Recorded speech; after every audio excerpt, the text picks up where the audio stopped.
Troisième principe que l'islam les met en place, c'est qu'il faudrait qu'il paie un abus.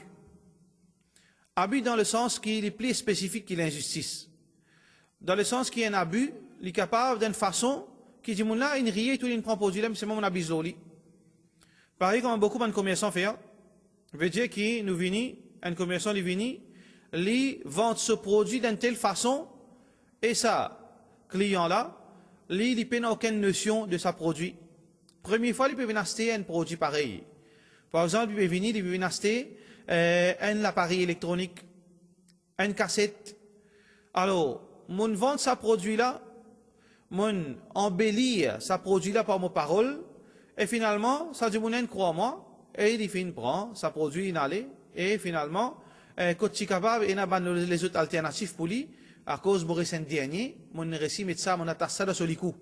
Alors ça aussi, ça va de qualité abus, faudrait pas existe dans l'islam. Pareil comme ça même frère en islam, dans l'islam, concernant une transaction financière, faudrait pas qu'il y ait un mensonge qui déroulait dans la transaction financière. Dans acheter vendé, ne pas gagner droit, servir sa armes, sa outils qui haram, mensonge pour nous vendre nos produits. Par exemple, on dit un djimoun, mais sa produit là, et ça même plus meilleur dans le marché actuellement. Alors que ça c'est un produit qui dit mon passé, mon envie fini mon stock, mon cause menti l'ori pour mon produit aller. Alors tout cela c'est un principe que l'islam les met en place. Alors nous redisons, pardon. Numéro 1, faudrait pas qu'il y ait l'injustice quand on peut acheter vendre. On pas faire l'injustice avec si moi vendeur, alors on pas faire l'injustice avec celui qui peut acheter. Si moi acheteur, mon client, moi pas faire l'injustice avec celui qui peut vendre. Faudrait pas me faire un trick. Par exemple, moi embellir sa produit alors qu'il finalement sa produit n'est pas comme ça. Faudrait pas qu'il me fasse un abus. Faudrait pas qu'il me cause menti pour me vendre mon produit. Alors ça c'est un bon principe fondamental dans le commerce. Le sujet est un petit frère en islam concernant certaines bonnes pratiques qui dit moun peut faire, mais il est haram. Qui veut dire, sa bonne pratique qui dit moun peut faire, sa bonne pratique là, faire ce produit vin illégal, faire sa vente vin illégal. À titre d'exemple, qui est bien commun dans Maurice, on trouve un djimoun, et dans le magasin aussi pareil, dans la boutique aussi pareil, et même un individu particulier, quand je peux vendre ce produit, je te mets une publicité. Veut dire, mange biryani so. 150 roupies, biryani so. Du monde là, il pressé, il dit, donne deux biryani. Alors quand on donne les biryani là, il allait, quand il rentre sur la case, biryani là, il sec gras, une cahier là-dedans. Sa vente là, haram. Parce qu'il fait, on cause menti, on embête lui. Trouver veut dire mensonge, il annule sa vente. Reste à savoir, c'est est-ce que le client là, si dans l'état islamique, alors il gagne droit, retourne sa produit et récupère sur l'argent. S'il est d'accord pour manger ça, c'est-à-dire il assume la conséquence lui-même, veut dire qu'il produit là, c'est-à-dire vente là est valable, sauf que le vendeur il gagne péché avec Allah subhanahu wa ta'ala. Veut dire que dans l'islam, sa client les gagne droit retourne sa produit ou obligé de retourner sur casse parce qu'il cause mentir. Ou bien frère en islam, l'autre système encore qui dit qu'on est capable de faire tous les jours, alors ou mettre un produit sur la table, ou bien un tailleur, ou bien un djimoun qui veut vendre un t-shirt, alors il met un t-shirt dans sa vitrine, il met une robe dans sa vitrine, alors quand le client là vient, il trappe sa robe là, quand il guette ça à la toile, alors il passe commande. Mais seulement, c'est pas ça qui est là. Quand il vient, il pas gagné ça produit qu'il finit trouver, dans la vitrine, qu'il finit trapper sur la main. Ça aussi, ça vente illégal, les haram. Veut dire que le client il a le droit pour retourner tout ça van produit qu'il finit prendre. Pareil comme ça, on trouve qu'un djimoun peut acheter sorbet, ice cream ou bien biscuit. Quand on rentre dans la boutique, on trouve une boîte, un biscuit au milieu et la crème chocolat qui peut sortir en dehors. Veut dire peut couler dans sa chocolat. Alors, aux enfants, péri sous la main, papa, acheter sa biscuit. Alors, quand papa a assez sa biscuit, quand il retourne la case, qui est dans sa biscuit, c'est des biscuits secs au milieu et na disik, ça vente les haram. Parce qu'il fait une abuse, l'eau, l'ignorance, la naïveté, ça dit moun, et finalement, on fait faire acheter un produit qui pas reflète ça qui est là-dedans.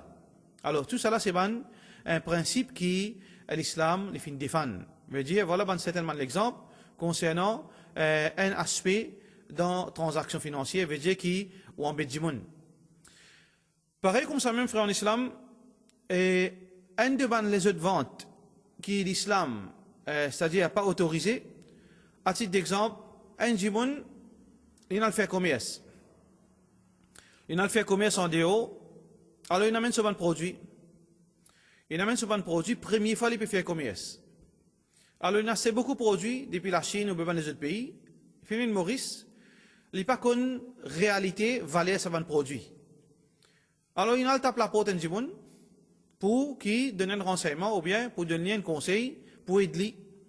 Alors qu'il fait ça du monde et il fait trouver que ce produit là, il connaît un expert dans le business. Alors ce bon produit là, par exemple, l'eau marché capable de vendre ça 500 roupies. Et ça du monde là, il capable de gagner ça 75 roupies en lit. Alors ça du monde là qu'il fait, l'acheteur, il dit ben moi tout. Moi, paye-toi en 5 coups. Alors, pauvre diable, il n'a pas connu, première fois, il peut faire business. Il vend tout ce produit, il est satisfait, il réussit à vendre. Mais, ça qui est arrivé, c'est qu'il s'est acheté, il est malin, parce qu'il prix marché, veut dire facile si ça du monde là. S'il prend ses précautions, et tu parles au marché, il est capable, fini, vendre ce ban, c'est-à-dire, vendre ce ban produit, l'eau un prix plus conséquent, tel que, par exemple, de 200 roupies, 250 roupies, il finalise l'eau, l'ignorance de sa personne. Et ça aussi, c'est une vente illégale. Les haram parce qu'on abuse l'eau. Excepté qu'il y ait avec ce propre gré, il n'y a pas de problème. Vous allez, voilà, c'est-à-dire si tu as le marché, tu es capable de faire des efforts, te vendre des 100, 300 roupies, mais moi, on prend les en toi tout, 75 roupies, s'il est d'accord, pas de problème. Mais s'il n'est pas connu, on profite de son ignorance, sa vente est illégale. Pareil comme ça, même frère en islam, c'est une banne, l'exemple encore concernant ban vente qui défend dans l'islam. Par exemple, un pêcheur, il perd la pêche. Alors qu'il dit, il peut vendre poisson. Alors moi venu, moi le côté de sa pêcheur, moi c'était 10 livres poisson en lit. Pas encore la pêche. Mais moi c'est 10 livres poisson en lit, tantôt quand il peut venir, il donne-moi 10 livres poisson. Alors ça, c'est une pratique qui, normalement, tout le monde trouve normal. C'est-à-dire, on paye sa pêcheur, ensuite, il prend mon l'argent, il finit ses vides, ou bien qu'il finit faire avec lui, il a de ce bateau, et il passe quelques heures dans la mer, et il est retourné, il donne-moi mon poisson. Et ça, il est haram. Qui fait? Parce que dans l'islam, pas permettre de vendre un produit qui n'a pas existé. Un produit qui pas existe, veut dire, il paye pour pêcher la peine en rien sur la mer. Comment il est capable de vendre un produit qui dit paye? Donc, ça c'est une chose qui dit bon, prend à la légère, mais aussi pareil, c'est une pratique qui est illégale, qui est haram, parce qu'il n'a pas un droit à vendre un produit qui pas existe. Pareil comme ça, mes frères en islam, il y a une chose qui on appelle les gift box, qui existe dans beaucoup de la boutique musulmane, et malheureusement, beaucoup de musulmanes, même religieuses, religieux, madame religieuse, c'est-à-dire, offrir à des enfants gift box, 10 roupies, il y a une gift box. Là-dedans, il y a une surprise. Ça, objet qui est là-dedans, là, il est capable, vaut 10 roupies, comment il est capable, vaut 1 roupie. Ça veut dire, il varie ce prix. Donc, nous ne pas connaître qui nous peut acheter. Nous peut acheter une petite chose qui nous a totalement l'ignorance. Ça aussi, pareil, les défendre de l'islam. Ça, commerçant, là, peut prendre l'argent haram, et ça dit, là, il fait une transaction qui base le haram. Parce que Rasulullah sallallahu alayhi wa sallam fait en piste toute bonne transaction qui base l'incertitude. Muhammad sallallahu alayhi wa sallam, comme ban sahaba dit, Nabi sallallahu alayhi wa sallam, an bay' al-gharar. Veut dire que toute bonne transaction qui base l'incertitude, alors ça aussi pareil, c'est bonne quelque chose qui défend dans din Allah subhanahu wa ta'ala. Alors, comme l'exemple, on gagne devant vous, frère en islam, pour juste démontrer de nous l'idée comment il y a un détail crucial concernant transactions à se vendre. Veut dire que beaucoup de choses qui peut faire, beaucoup de ventes qui peut faire, beaucoup de transactions qui peut faire, et là, Saban, l'exemple qui nous fait citer là, veut dire beaucoup là-dedans, il pas sapé avec Saban dérapage, qui l'islam fait mettre un frein là-dedans.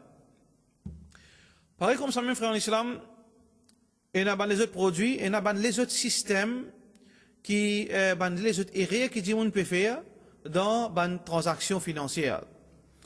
Et là, c'est un nouveau système qui, on commence à pratiquer.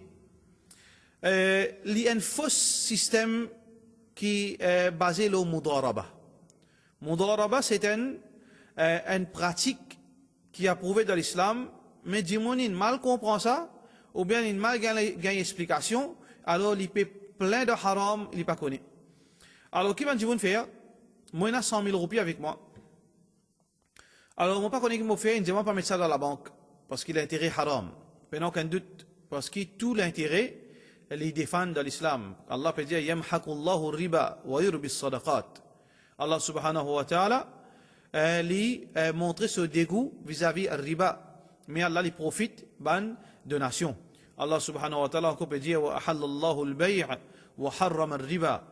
Allah fait halal, transaction financière, mais il fait illégal, l'intérêt. Alors, ça va dire qui je te faire? Je te prends 500 000 roupies, je vais vous mettre dans la banque parce qu'il y a un intérêt. Et je tiens envie que je te 100 000 roupies, paraissent pareil. Alors, si je te mets dans la banque sans intérêt, l'argent, de jour en jour, il peut déprécier. Alors, ce valeur, dans 10 ans, il peut n'est plus 100 roupies, il peut n'est plus 100 000, il peut moins ce valeur. Alors, que je te fais? Je tente pour investir. Mais je ne pas dans commerce, je te connais, je te camarade, je te frère, je te famille, qui est dans commerce. Alors, je te donne 100 000 roupies, tous l'année. Alors, ça, du monde là, il donne comme dividende, par exemple, 100 000 roupies encore. Mais tous les années, il gagne 100 000 roupies dividende. Et ça continue, son capital est la même, mais il gagne dividende de 100 000 tous les années. Est-ce que ça, il y a une pratique islamique? Définitivement, là-dedans, il y a beaucoup de dérapages, beaucoup de contradictions à ce que l'islam fait empêcher.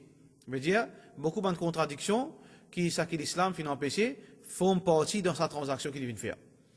Alors, par exemple, ça 100 000 roupies qu'il vient de donner contre un dividende, lit exactement pareil comment un dimoun peut prendre sur l'argent 100 000 roupies et peut mettre dans la banque. Il n'y a aucune différence entre ça.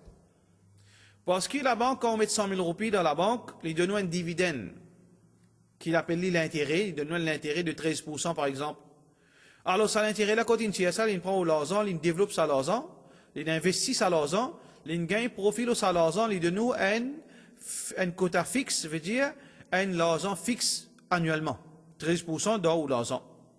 Mais, ça la banque là, il prend ça 100 000, plusieurs milliers de gens sur 100 000, il investit dans plusieurs places qui probablement gagnent profit, stock exchange, ou bien devises, etc. Alors, le 100 000, capable, il fait 50 000, il fait 100 000 profits, mais combien on peut gagner 13 000? 90%, 80% profit à lui, sans l'investir dans rien. Sans qu'il finisse exposer sur l'argent, il finit prendre l'argent, il exposé, et finalement, il gagne plus qu'il gagne. Et ça, pour cette raison, une des bonnes raisons qu'Allah subhanahu wa ta'ala finit en pisse servir, c'est-à-dire l'aune basant l'intérêt.